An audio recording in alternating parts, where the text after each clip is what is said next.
Hello everyone, this is Ritesh Singh and now I am going to continue biological classification lecture second. अब तक हम लोगों ने biological classification में एक लेक्चर कवर कर लिया। उसमें हम लोगों ने बायोलॉजिकल क्लासिफिकेशन से रिलेटेड जो कंसेप्ट थे उसको हम लोगों ने डिस्कस किया था। वो फर्स्ट वीडियो है, फर्स्ट वीडियो देखिएगा ज़रूर, क्योंकि उसमें मैंने कुछ बेसिक कंसेप्ट दिए हैं। इससे अलग है क्लासिफिकेशन से, लेकिन उस कंसेप्ट के बेसिस पर आगे जो कंसेप्ट होगा वो समझने में आसान होगा। तो चलिए शुरू करते हैं बायोलॉजिकल क्लासिफिकेशन। तो सबसे पहले समझना होगा कि क्लासिफिकेशन क्या है ना। अगर क्लासिफिकेशन की बात करते हैं तो रॉबर्ट मे के according 6 million types of species earth पर अवेलेबल है ना, जिसमें कि 1.7 टू 1.8 मिलियन स्पीसीज को हम लोगों ने डिस्क्राइब कर लिए हैं। लेकिन ये जो क्लासिफिकेशन करते हैं, इतने सारे ऑर्गेनिज्म को हम लोग स्टडी करते हैं, उसको किस बेसिस पर करते हैं? क्या एक पर्सन, एक साइंटिस्ट या कुछ साइंटिस्ट मिल करके सारे ऑर्गेनिज्म को स्टडी कर सकता है? ये पॉसिबल है? नहीं। 6 मिलियन ऑफ स्पीसीज है, इसको हम लोग को डिस्क्राइब करना है। तो इसके लिए हम लोग क्या करेंगे कि एक टेक्निक यूज करते हैं जिसमें कि हम लोग इसको क्लासिफाई कर लेते हैं। क्लासिफाई करने का मतलब क्या हुआ कि जो सेम टाइप का स्पीसीज होगा उसको एक ग्रुप में रख लो। जितने भी सिमिलरिटी शो करता है एक दूसरे से, मैचिंग शो करता है, उसको एक ग्रुप में रख लो, और जिसमें डिसिमिलरिटी शो करेगा उसको दूसरे ग्रुप में रख लो। जैसे प्लांट हो गया एक ग्रुप में रख लो, एनिमल हो गया एक ग्रुप में रख लो।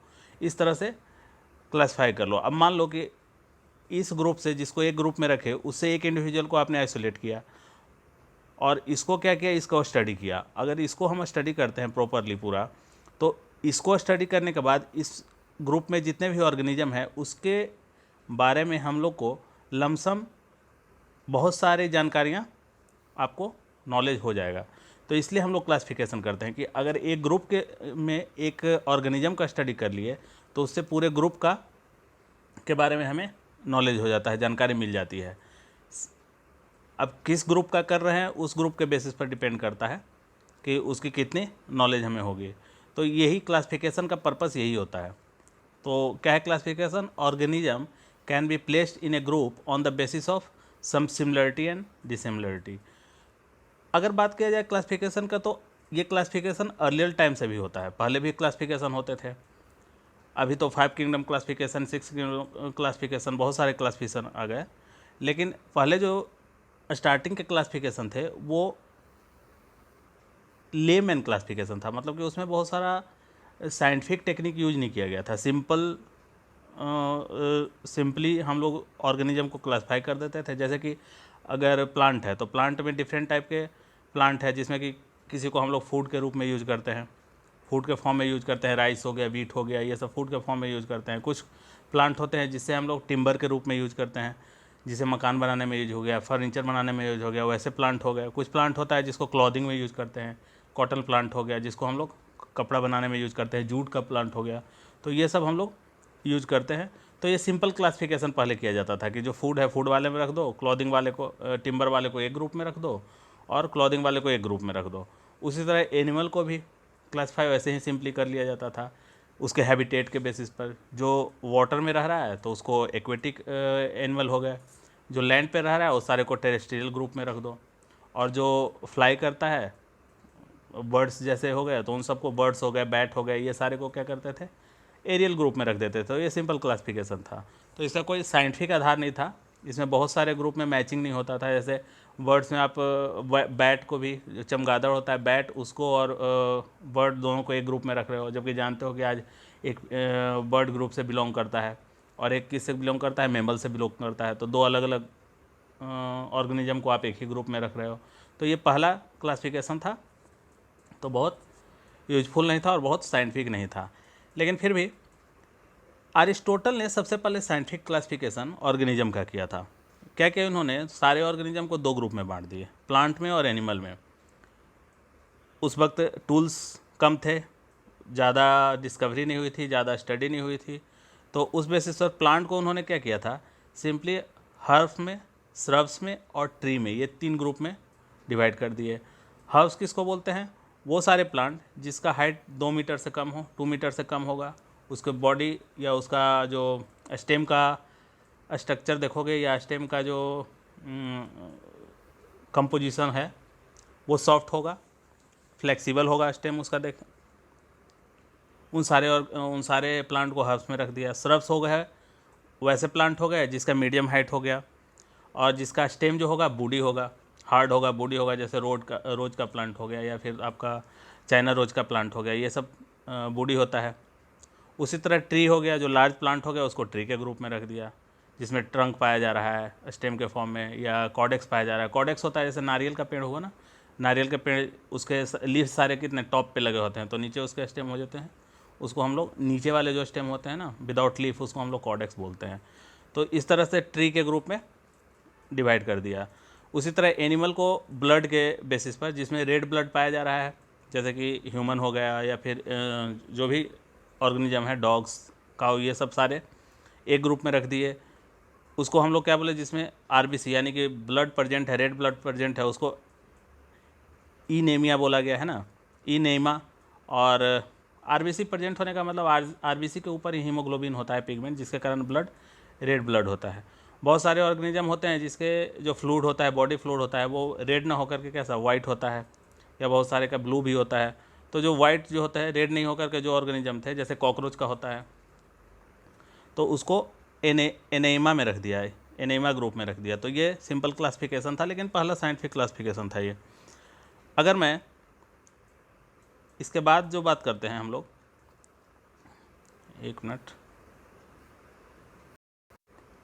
हाँ, अरिस्टोटल के क्लासिफिकेशन के बाद जो नेक्स्ट क्लासिफिकेशन करते हैं वो है लीनियस का क्लासिफिकेशन। लीनियस ने क्या किया था, इनको फादर ऑफ टेक्सोनॉमी भी बोला जाता है, और इन्हीं को फाउंडर ऑफ बायनोमियल नोमेनक्लेचर भी इनको बोला जाता है। डिफरेंट इनका बहुत रोल है।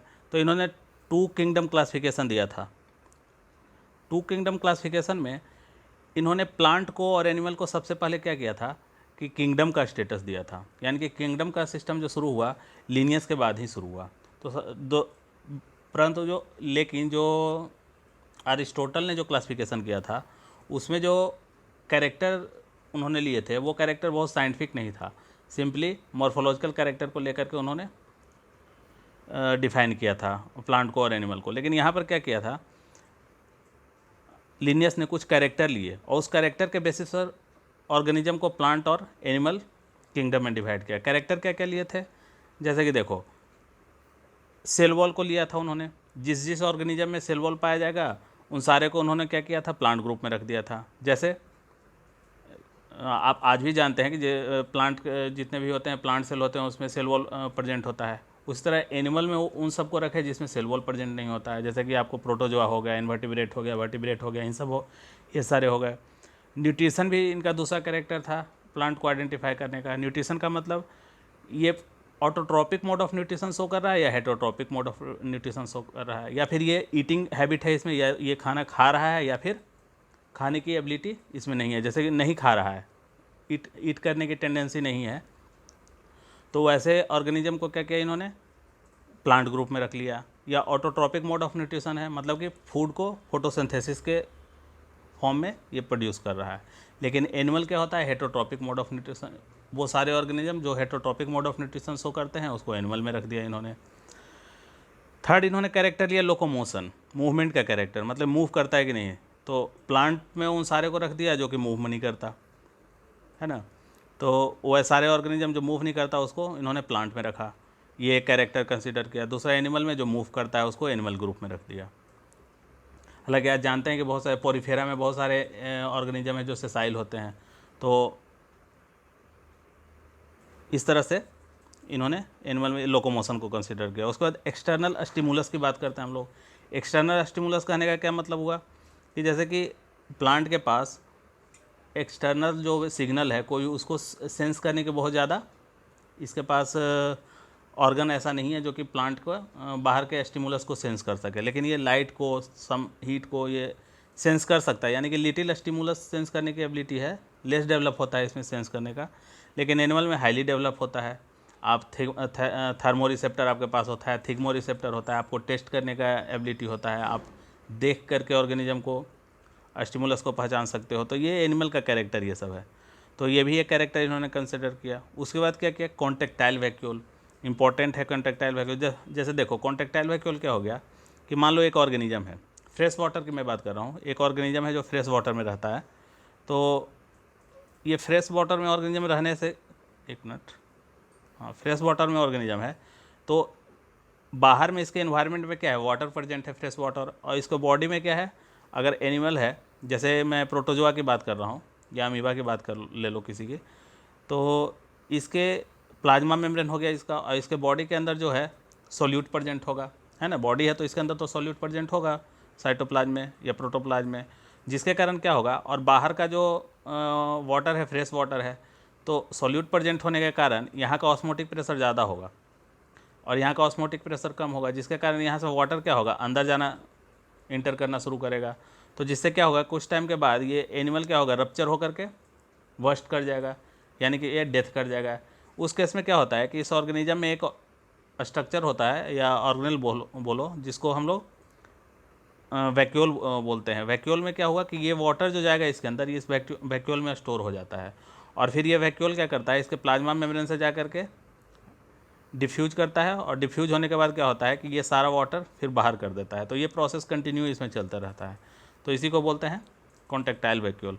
तो कॉन्टेक्टाइल वैक्यूल जिस ऑर्गेनिज्म में एब्सेंट होगा उन सबको किस में रख दिया, प्लांट में, और जिसमें प्रेजेंट होगा वो एनिमल में उसको कंसीडर किया, जैसे प्रोटोजोआ एनिमल में इसको कंसीडर किया। तो इस तरह से प्लांट और एनिमल को कुछ मोर कैरेक्टर के बेसिस पर इन्होंने डिस्टिंग्विश किया। लेकिन इनका एक प्रॉब्लम क्या था कि इसमें इन्होंने अलगी फंजाई, जो प्रॉब्लम से पहले देख लें कौन कौन से ऑर्गेनिज्म को इसमें रखा है। जैसे अलगी को इसमें प्लांट में रखा, फंजाई को भी प्लांट में रख दिया, बैक्टीरिया को भी इन्होंने प्लांट में रखा, ब्रायोफाइट, टेडोफाइट, जिम्नोस्पर्म और एंजियोस्पर्म, यहाँ एंजियोस्पर्म मैंने नहीं लिखा है, एंजियोस्पर्म भी होगा, एंजियोस्पर्म को भी इन्होंने, इन सारे को इन्होंने क्या किया, प्लांट में रख लिया। मॉस है, ये सब जैसे ब्रायोफाइट मॉस में आ जाता है, लिवर बर्ट हो गया, ये सारे प्लांट में रख दिए इन्होंने। एनिमल में क्या क्या रखा, प्रोटोजोन्स को रखा, इनवर्टिब्रेट और वर्टिब्रेट जो हम लोग आगे क्लास एनिमल क्लासिफिकेशन पढ़ेंगे उसमें देखेंगे, इन सबको एनिमल में रखा। इतने को तो रख दिया, लेकिन इसमें डिमेरिट्स बहुत सारे थे, चूँकि पहला क्लासिफिकेशन था टू किंगडम का, तो इसमें डिमेरिट्स बहुत थे और सिंपल क्लासिफिकेशन था। क्या क्या डिमेरिट्स थे, क्या क्या ड्रॉबैक थे, ये देख लेते हैं हम लोग। ड्रॉबैक ये था कि इन्होंने प्रोकैरियोट और यूकैरियोट को एक ही ग्रुप में रख दिया था। अब प्रोकैरियोट के पास ट्रू न्यूक्लियस नहीं होता, यूकैरियोट के पास ट्रू न्यूक्लियस होता है, तो ये कैसा क्लासिफिकेशन जिसमें कि आप न्यूक्लियस वाले को और बिना न्यूक्लियस वाले को ही एक ही ग्रुप में रख रहे हो, तब तो स्टडी में दिक्कत हो जाएगी, प्रॉब्लम हो जाएगी। तो ये इसका था। जैसे प्रोकैरियोट क्या हो गया, बैक्टीरिया हो गया, यूकैरियोट बाकी सारे जो हो गए, बैक्टीरिया छोड़ करके जितने भी ऑर्गेनिज्म हैं, ये ब्रायोफाइट हो गया, टेडोफाइट हो गया, फंगस हो गया, ये सारे क्या है, यूकैरियोट हैं। तो ये इसका एक ड्रॉबैक था। दूसरा ड्रॉबैक था यूनिसेलर और मल्टीसेलर ऑर्गेनिज्म को एक ही ग्रुप में रख दिया इन्होंने। अब यूनिसेलर बैक्टीरिया तो यूनिसेलर है, लेकिन बाकी सारे बैक्टीरिया यूनिसेलर है, यूकैरियोट में बहुत सारे यूनिसेलर होते हैं, लेकिन बहुत सारे क्या हैं वहाँ मल्टीसेलर भी है, तो उसको भी उसी में रख दिया, एक ही ग्रुप में प्लांट में ही रख दिया। तो ये प्रॉब्लम यहाँ पर क्रिएट हो रहा है। थर्ड क्या किया इन्होंने, ऑटोट्रॉपिक मोड ऑफ न्यूट्रिशन जो शो कर रहा है और हेटरोट्रॉपिक मोड ऑफ न्यूट्रिशन जो शो कर रहा है, इसको भी एक ही ग्रुप में रख दिया। ऑटोट्रॉपिक का मतलब जो प्लांट के लिए इन्होंने क्या बोला था कि जो autotrophic mode of nutrition show करे, तो फंगस तो heterotrophic mode of nutrition show करता है, यानी कि वो saprophytic mode of nutrition show करता है। उसमें क्या करता है, फंगस क्या करता है कि जैसे डेड और डिकेइंग मटेरियल पर वो ग्रो करता है, तो जो डेड और डिकेइंग मटेरियल है तो ये क्या करता है, एंजाइम रिलीज करता है, और ये जो मटेरियल है बाहर का डिकेइंग मटेरियल, डेड मटेरियल, उसको क्या करता है, ये एंजाइम रिलीज करके इसको डिग्रेड कर देता है और सिंपल फॉर्म में कन्वर्ट कर देता है। उसके बाद इसको क्या करता है, एब्जॉर्ब कर लेता है बॉडी से। तो ये क्या है, हेटरोट्रॉपिक मोड ऑफ न्यूट्रिशन है। उसके बाद सेप्रोफाइटिक हो गया या फिर पैरासाइटिक, ये सब mode of nutrition bacteria show करता है। तो इस तरह से इन्होंने क्या किया कि ऑटोट्रॉपिक वाले को और हेटरोट्रॉपिक वाले को दोनों को एक ही ग्रुप में रख दिया, है ना। फिर क्या हुआ, अब एक और प्रॉब्लम देखो, क्लेमाइडोमोनास को देखो। क्लेमाइडोमोनास जो है ना, एनिमल का भी कैरेक्टर शो करता है और प्लांट का भी कैरेक्टर शो करता है। तो इसको इन्होंने कैसे, इसका प्लेसमेंट इन्होंने सही नहीं किया, कैसे करेंगे इसको प्लेस करेंगे ये इन्होंने नहीं बताया।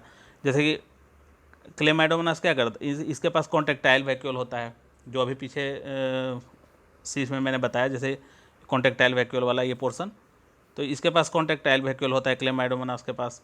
और क्या होता है, इसके पास फ्लैजिला भी होता है जिससे कि ये लोकोमोशन कर सके। यानी कि ये दोनों कैरेक्टर तो ये एनिमल का कैरेक्टर है।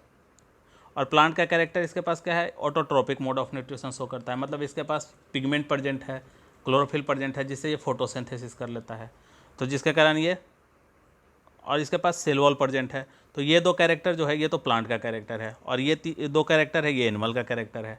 तो क्लेमाइडोमोनास में तो दोनों कैरेक्टर पाया जा रहा है, तो इसको आप प्लांट में रखोगे कि एनिमल में रखोगे, ये प्लेस इनका सही नहीं है। इसको कहाँ प्लेस करोगे ये इन्होंने क्लियर नहीं किया। उसके बाद यूग्लिना में भी यही प्रॉब्लम आ रही है। यूग्लिना में भी प्लांट और एनिमल दोनों का कैरेक्टर शो करता है। जैसे कि इसके पास क्या होता है, ऑटोट्रोपिक नेचर होता है, इसके पास पिगमेंट प्रेजेंट होते हैं जिसके कारण ये फोटोसिंथेसिस भी कर सकता है, प्लस ये इसके पास हेटरोट्रोपिक मोड ऑफ न्यूट्रिशन भी पाया जाता है। तो ये दोनों पाए जाते हैं, प्लस इसके पास सेल वॉल एब्सेंट होता है। तो ये कैरेक्टर तो एनिमल का कैरेक्टर है, सेल वॉल नहीं होना। और इसके पास फ्लैजिला भी होता है जिससे कि ये लोकोमोशन कर सके, ये भी एनिमल का कैरेक्टर है। तो यूग्लिना को भी इन्होंने कहाँ प्लेस करना है, प्लांट में या एनिमल में, ये इन्होंने नहीं बताया। तो ये कुछ इनके ड्रॉबैक थे। अब ये ड्रॉबैक, इस ड्रॉबैक के कारण ये 2 किंगडम क्लासिफिकेशन डिस्कार्ड कर दिया गया, और आगे आया इसके बाद 3 किंगडम क्लासिफिकेशन। तो अब तक 2 किंगडम क्लासिफिकेशन में हम लोग इतना ही देख लेते हैं, आगे देखेंगे अगले वीडियो में 3 किंगडम क्लासिफिकेशन। तो तब तक के लिए थैंक यू, और keep watching and keep studying.